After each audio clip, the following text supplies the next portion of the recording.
নমস্কার প্রিয় দর্শক বন্ধুরা, আশা করি সবাই অনেক ভালো আছেন। বন্ধুরা, বেশ কিছুদিন ভিডিও নিয়ে আসতে পারিনি। কিছু অর্কিড অর্ডার করেছিলাম, ডেনড্রোবিয়াম। ভাবলাম আপনাদেরকে খুলে দেখাই কী ভ্যারাইটি রয়েছে, আর অবশ্যই লাগানো দেখাবো। নারকেল ছোবড়াতেও লাগিয়ে দেখাবো এবং নর্মাল যে মিডিয়া তাতেও লাগিয়ে দেখাবো। কী কী ভ্যারাইটি অর্ডার করলাম সেগুলো এক একটা করে দেখে নিই। সবই কিন্তু ডেনড্রোবিয়াম ভ্যারাইটি। আমার ডেনড্রোবিয়াম কিন্তু অন্য অর্কিডের তুলনায় ডেনড্রোবিয়াম ভালো লাগে, খুব ইজিলি বেড়ে যায় এবং ফুলও বেশ অনেক দিন করেই থাকে, সেই জন্য আমাকে ডেনড্রোবিয়াম ভালো লাগে। আর সবই কিন্তু সিডলিং সাইজেরই অর্ডার করেছি আমি। সিডলিংই আপনারা দেখেছি, আমি যত আনবক্সিং করেছি বেশিরভাগই আমি কিন্তু সিডলিং গাছ অর্ডার করে থাকি।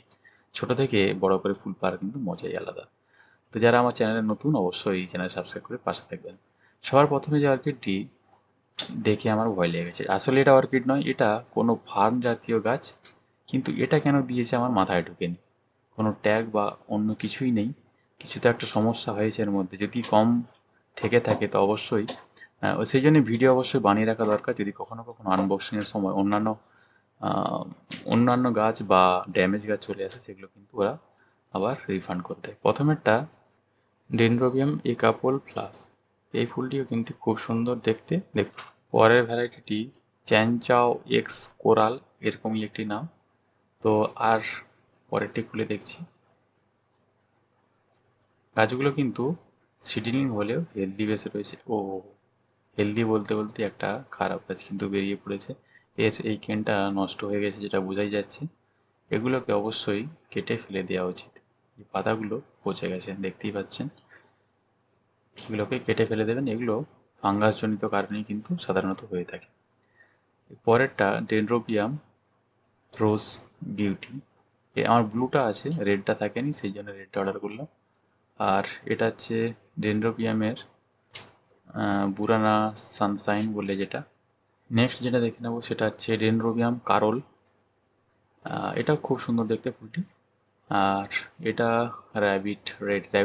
রেডের কিন্তু মানে র্যাবিটের অনেকগুলোই ভ্যারাইটি থাকে, সাদা বা অন্যান্য।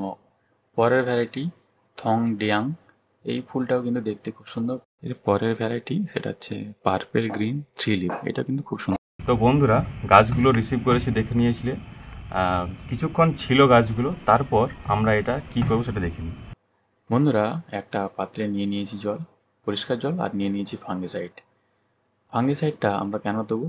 গাছটাকে জীবাণুমুক্ত করতে হবে। অনেক দূর থেকে এসছে। আর এখানে একটা কথা বলে রাখবো, এই নতুন যে কোনো গাছ আনবেন, পুরনো গাছের সঙ্গে কখনোই মেশাবেন না। কোনো যদি জীবাণু থেকে থাকে তাহলে কিন্তু আপনার পুরনো গাছেও চলে আসবে। 1 লিটার জলে 1 গ্রাম বা তার একটু অধিক হলে কোনো সমস্যা নেই। যতটা জল দরকার সেই হিসাবে ফাঙ্গিসাইড দেবেন। সাপ দিতে পারেন বা যে কোনো ফাঙ্গিসাইড আমার কাছে থেকে থাকে সেটাও কিন্তু দিতে পারেন। এমন পাত্র চুজ করতে হবে যাতে গাছটা সম্পূর্ণ এরকমভাবে ডুবে যায়, সেটা লক্ষ্য রাখবেন। আর গাছগুলোকে মানে বের করেই কিন্তু আনবক্স করার সাথে সাথেই কিন্তু এরকম ডুবাবেন না। একটু 5-10 মিনিট বাইরে রাখবেন, একটু খোলা জায়গাতে বা একটু পাখার তলায় হাওয়া দিয়ে। তারপরে 5-10 মিনিট ডুবিয়ে রাখার পর গাছটাকে আমরা একটা একটা করে এরকম বের করে নেব এই ফাঙ্গিসাইডের জল থেকে। একটা শুকনো কাপড় বা শুকনো পেপার জাতীয় এরকম পরিষ্কার, তার উপরে আমরা কিন্তু গাছগুলোকে সুন্দরভাবে সাজিয়ে দেবো।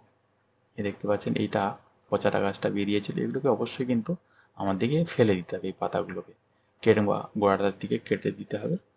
আর অবশ্যই যে এই ফাঙ্গিসাইডের জলটা, এটা কিন্তু ফেলে দেওয়া যাবে না। এটা পরবর্তী সময় আমাদের কাজে লাগবে, সেটা আপনাদেরকে আগেই দেখাবো।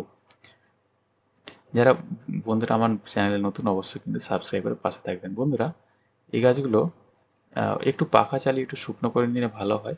আর না হলে গাছগুলোকে আমরা এখনও কিন্তু রিপোর্ট করতে পারি। জন্য নিয়ে নিয়েছি নারকেল ছোবড়া। এটা আমি বাড়িতেই কাটা। সাইজটা একটু দেখে নিন। আর এটা বসাবো এই রকম পটে। এগুলো পটগুলো সাধারণত কোনো বড় গাছ যদি আমরা কখনো অর্ডার করে থাকি, ম্যাচিওর গাছ, তার সঙ্গে এই টবগুলো সাধারণত পাওয়া যায়। এই টব আমার কাছে এই কটাই ছিল, আর অন্যগুলো সব গাছেই বসানো রয়েছে। সেই জন্যে যতগুলো আছে ততগুলোই এই টবেই বসাবো, বাকিগুলো নর্মাল মিডিয়ার মধ্যে বসাবো। প্রথমে ছোবড়া দিয়ে লাগিয়ে আপনাদেরকে দেখাই, তারপর কিন্তু আপনাদেরকে নর্মাল যে মিডিয়া সেটাতে কিন্তু বসিয়ে দেখাবো। ছোবড়াতে একটা সুবিধে হয়, গাছগুলো খুব দ্রুত কিন্তু ছোবড়াতে বেড়ে যায় অন্য মিডিয়ার তুলনায়। এতে কিন্তু একটু রিস্কও থাকে। যদি জল কম বেশি আপনি দিয়ে দেন তাহলে কিন্তু ছোবড়াতে গাছ শিকড় বা স্টেম সব পচে কিন্তু নষ্ট হয়ে যাওয়ার একটা ভয় থাকে। আমরা এই কমসে কম ফাঙ্গিসাইড থেকে তোলার একটু 10 থেকে 12 মিনিট পর আমরা এই যে পুরনো যে ছোবড়াটা আছে সেটা কিন্তু এ থেকে আলাদা করতে হবে। এটা ভিজানোর ফলে কিন্তু একটু নরম হয়ে যায়। আর এখানে একটা বলবো সবাইকে যারা কাজ করছেন, এখানে একটু টাইম সাপেক্ষ ব্যাপার, একটু টাইম নিয়ে ধৈর্য নিয়ে একটু এগুলোকে রিমুভ করবেন, যাতে শিকড়গুলো না কাটা পড়ে বা ছেঁড়া পড়ে। যেগুলো ভালো শেকড় সেগুলো কেটে গেলে নতুন শেকড় বের হতে বেশ অনেকটাই টাইম লেগে যায়। সেই জন্যে টাইম নিয়ে ধীরে ধীরে করে এই ছোবড়াগুলোকে বের করবেন। আর পুরনো যেসব রুট থাকে সেগুলো ছিঁড়েও দিতে পারেন বা কেটেও দিতে পারেন। আর পুরনো এরকম ছোবড়া যেন না থেকে থাকে সেরকম করে সবটাই ভালো করে পরিষ্কার করে কিন্তু গাছটাকে বসালে খুব ভালো হয়। আর ছোবড়াতে এখানে একটা কথা বলে রাখবো, যারা নতুন একদম নতুন তারা ছোবড়াতে করতে যাবেন না। ছোবড়াতে একটু রিস্ক থেকে থাকে, আমি আরেকবারও বলছি। আর নর্মাল মিডিয়াতে কিন্তু লাগানো, সেটা আমি এর পরবর্তী অংশতেই দেখাবো। আমি কাটাগুলো মানে পচা অংশগুলো কিন্তু শিকড় যে মরা রুট সেগুলো কিন্তু আলাদা করে দিয়েছি। লাগানোটা একবার সেটিংটা একবার দেখে নিন। ওপরের দিকে স্টেমের নিচেই কিন্তু আমাকে এই ছোপাটাকে বসাতে হবে, মানে রুট যেখান থেকে শুরু ঠিক সেইখানেই আমাকে এই ছোপাটা কিন্তু লাগাতে হবে। কীভাবে লাগাচ্ছি একবার দেখে নিতে পারেন।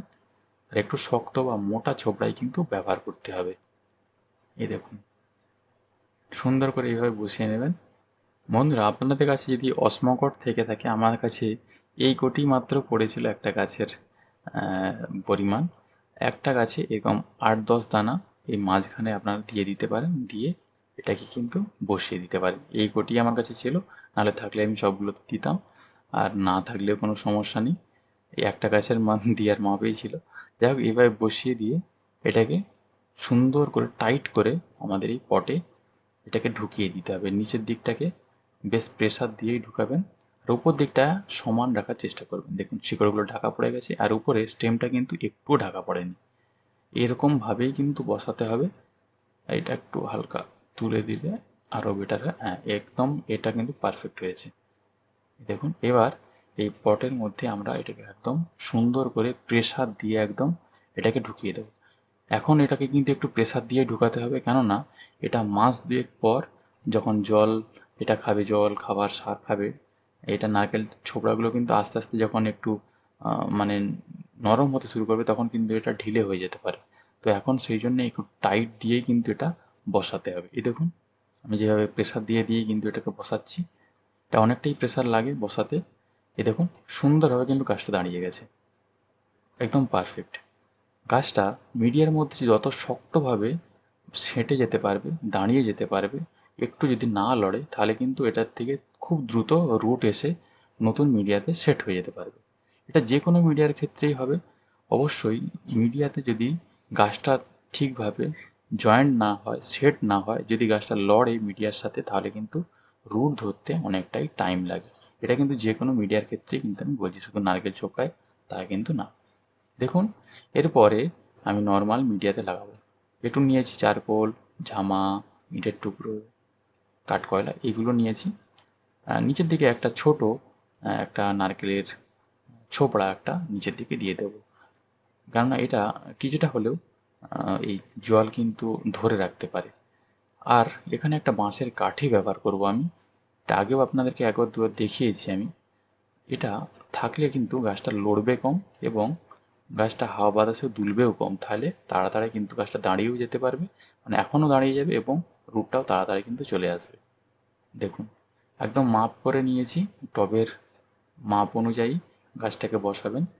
এই দেখুন, একটা কাঠি দিয়ে একটু হালকা করে কিন্তু একটু খুঁচিয়ে নেবেন, ভিতরে অনেক ফাঁকা থেকে থাকে। এই দেখুন,